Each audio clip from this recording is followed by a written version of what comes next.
Hello and welcome to Would You Rather, the Idris Alba episode.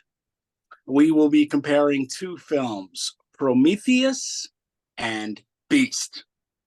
It's the Idris Alba show. So please do the thummy thing and like us and comment and say all those good things. Thank you. Hello, Caroline. How are you? I'm good. We could also have called it the one word title show, I realized. We could have. Yeah, yeah. Um, uh, the Idris show, we talked about this and we were like, there's so many Idris Alba movies, but let's find like two that work for us. And I guess we started with Beast because you had a lion thing. Um, uh, Yes. and we started with Beast, and I hadn't seen Beast, so maybe let's jump into talking about that one first. Did you Uh, like it? Because I recommended it. So did you say, like, why on earth did you pick this one, Caroline? so I thought it was going to be a dumb lion movie, and then I realized I've never seen a dumb lion movie. I've heard of dumb lion movies, but I've never actually seen a dumb lion movie because I thought they would be too dumb. Um, and I have to say, so for the first, before the lion shows up, right? So for the first 20 minutes of the movie, I guess, well, the lion kills somebody in the beginning, but like the Idris Elba and kids and Sholto Copley uh, part of the movie, the first 20 minutes, I was like, oh my God, I forgot these two guys, especially, can really act. Like all that opening stuff with, my wife, I wasn't there when she died of cancer. I'm trying to take care of my kids. They don't like me. We're back in Africa in her village. Like I was like emotionally touched by it. You know what I mean? Emotional core. I have to say, with this one, I was like, more lion, more lion. I was waiting for the lion to come out. I was like, okay, they've established it. Let's go on safari now and get the lion back. But no, it was fine. I mean, that's why the movie works, is because you actually care. And I felt so bad for the friend too, and I was like, oh my gosh, they're going, because someone always has to die with these things. Yeah, it was good, and it was a tight movie. I mean, thank goodness they were like, it's a 90-minute movie, and that's all we need to do here. Oh yeah, and the two daughters, Leah Jeffries and Iana Haley, are both also really good. Um, and so like the emotional core and all the acting, which is my thing, was really good. And then the lion shows up, and look, it was an excellent CGI lion. They, you know, as far as lions go, I was afraid. Um, Immediately, like, why comes up a lot in my mind. Like, how does he live through the lion grabbing his leg and tearing at it and biting? And, and then the final fight with Idris, like him and that lion are going at it. And he went, I mean, just, it's a lion. Yeah, it's a lion attacks movie. I mean, come on. That was my favorite part. So, I just like the, how are they going to get out of there and what's going to happen? That's why I turned it on, and I did not disappoint, I have Oh, to no, say. you got lots of lion. You got a lot Yeah. of lion. And so it checks all of our boxes, right? Is there diversity in the film? Yes, there is, front No and Asians, center. Yeah. no Asians, but No, there's a lot but of I diversity. mean, there, yeah. So and interestingly enough, we could totally recast this film for, we could have, I don't know, Daniel Day Kim with his estranged two daughters. We could just do it over and over and over again. And in fact, there was a movie called Prey, Prey, with Bridget Moynihan and her estranged stepchildren in the Right, exact same situation. I right. can't remember which movie came first, because I'm streaming so many things and watching way too many B movies. But Yeah.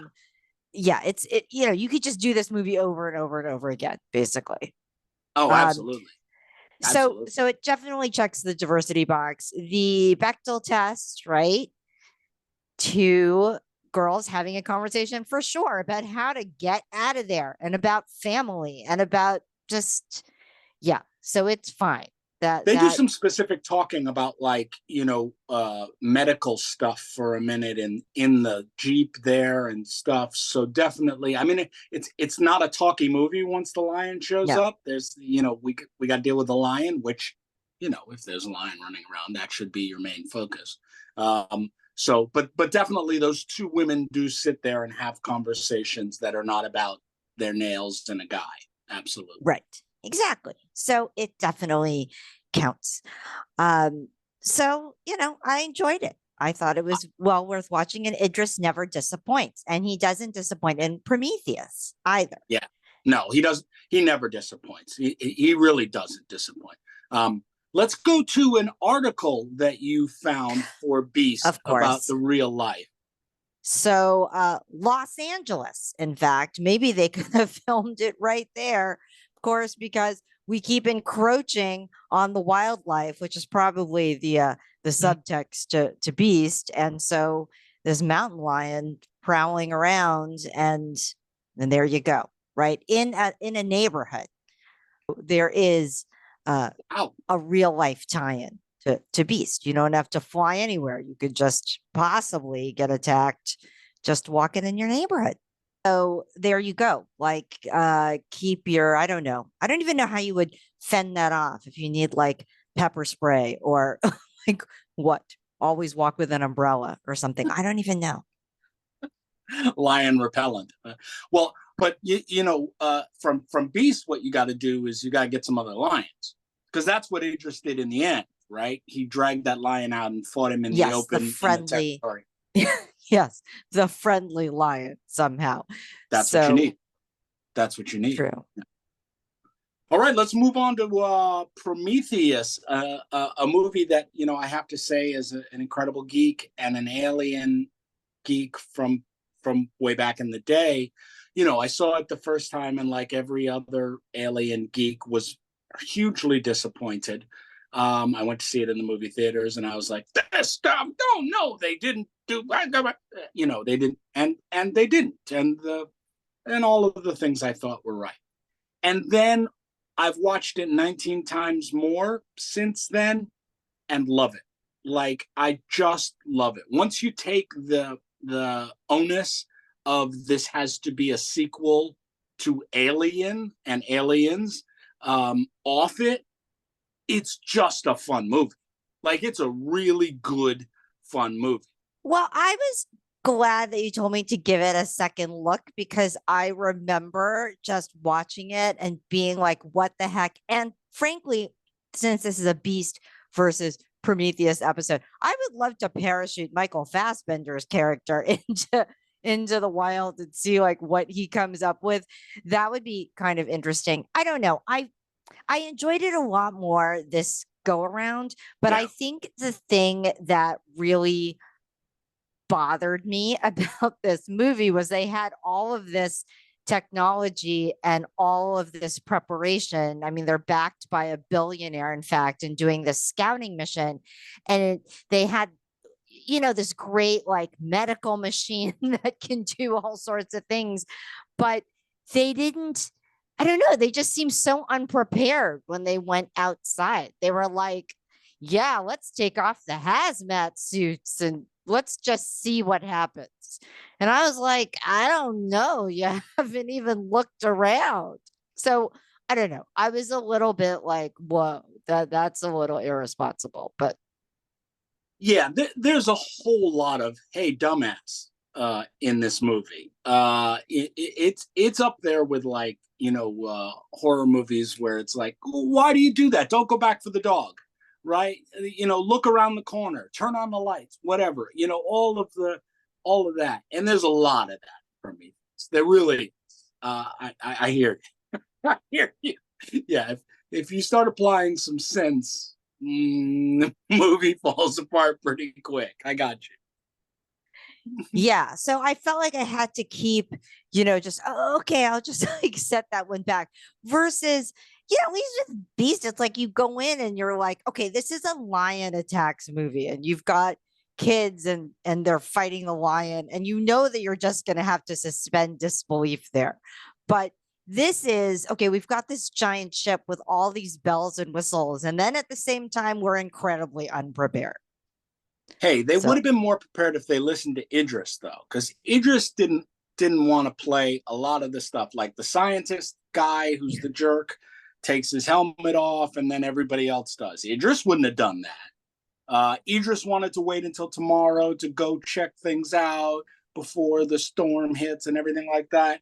But no, nobody listens to him, and they go running in. Idris didn't want to bring that thing back. I think if there was a lot more listening to Idris in this movie, everybody would have been a lot better off. This movie has some really great character work.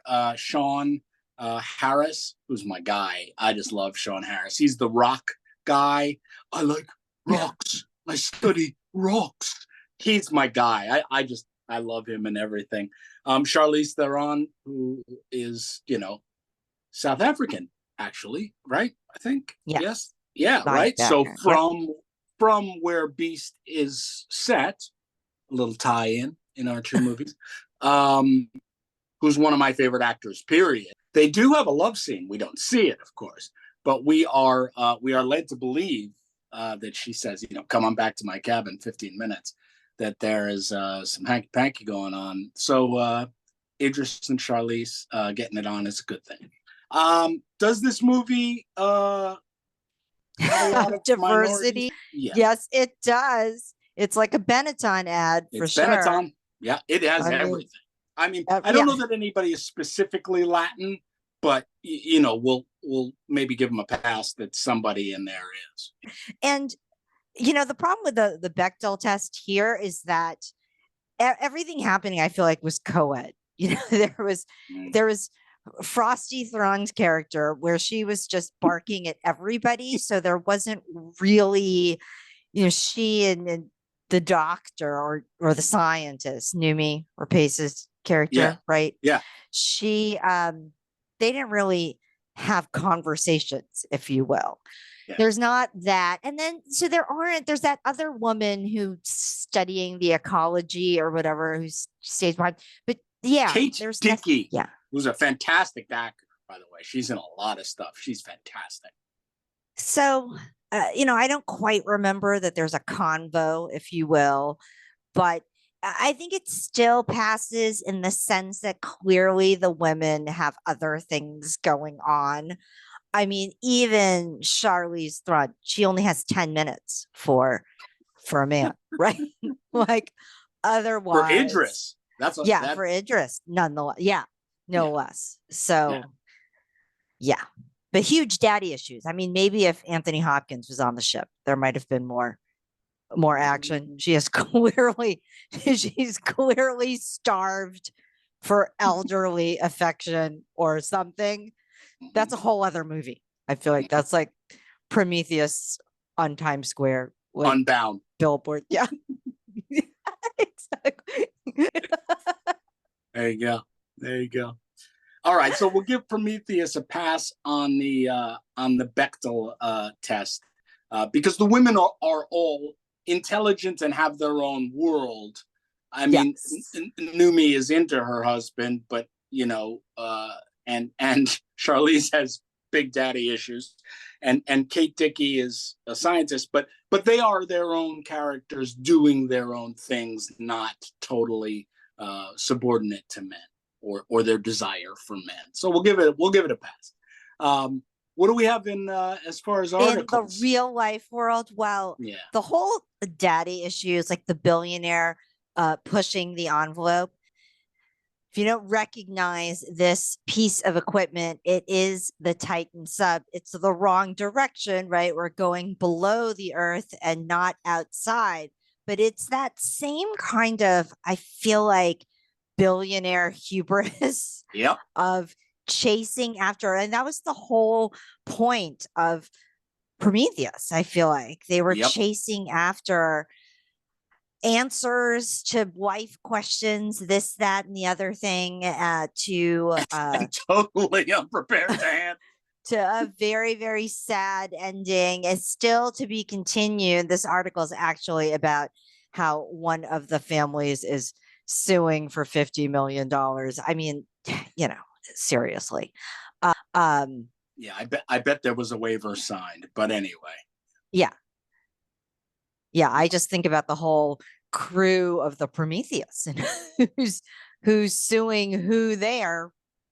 Well, you don't sue Wayland Yutani. I mean, you can try, but then, you get dropped, if you've seen Alien Romulus, I won't give it anything away, but nobody's getting away with anything against Wayland Yutani. Yes. So the question of the day, would you rather Beast or Prometheus? So you can go first on this one since Okay. I think this is a gimme. It's Beast, no question. Because see, there's a lion, and the problem with the lion is I'm near the lion. So you know how to solve this problem? Don't be near the lion, right? So the minute me and my daughters go to that village and see everybody torn up, and Sharlto Copley says, "Get back to the car," and my daughters go running around and looking around, and I, Idris Elba, go continue looking around and helping people. No, we don't do that. We go back to the car and we drive away. End of movie. There's no Bruce and Lion fighting it out, right? Because I don't go where there's lions, right? And especially if there's lions who've torn up a whole village, we leave immediately, right? And then if it does go down with me and the lion and my family and everything like that, well, we're in trouble. But my whole thing is we don't get into it with lions. We just don't do that, right? Whereas Prometheus, you're out in space with there's an alien thing on the planet, but you don't know anything about it, and you're on a ship which you don't control, and there's the evil corporation running things. There's so many factors that I don't have control over that it's a gimme. Give me a lion that I'm not going to deal with. Me, no. Lion, no. I am so on the other side of this for almost the same reason, though. But when I think of Mother Nature and when I think of lion, it's like the lion.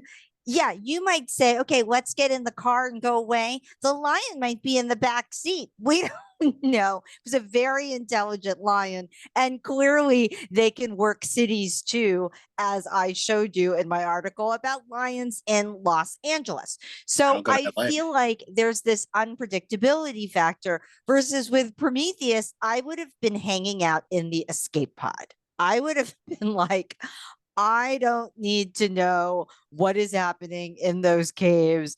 I will hang out here. And when Idris says to the crew, it's okay, you go ahead, I would be like, thank you. And I would start running for the back and get into one of those escape pods, although it didn't help Charlize at all at You're that still point. Stranded on a planet with some alien stuff going on. I mean, the big engineer is going to come get you. Yeah, but sometimes, those things happen. It's like being on an airplane and it malfunctions and, it's like, whatever, like your time is your time. But I'm certainly not going to tempt Mother Nature. I'm going to give myself the best technology and the escape hatch and all of this other stuff. So I think we both are very fearful and risk averse people, but I see the Prometheus landscape with the bells and whistles as being far less risky in that way. If it were handled by intelligent people like yourself. Yes. Where it would be like, time to go.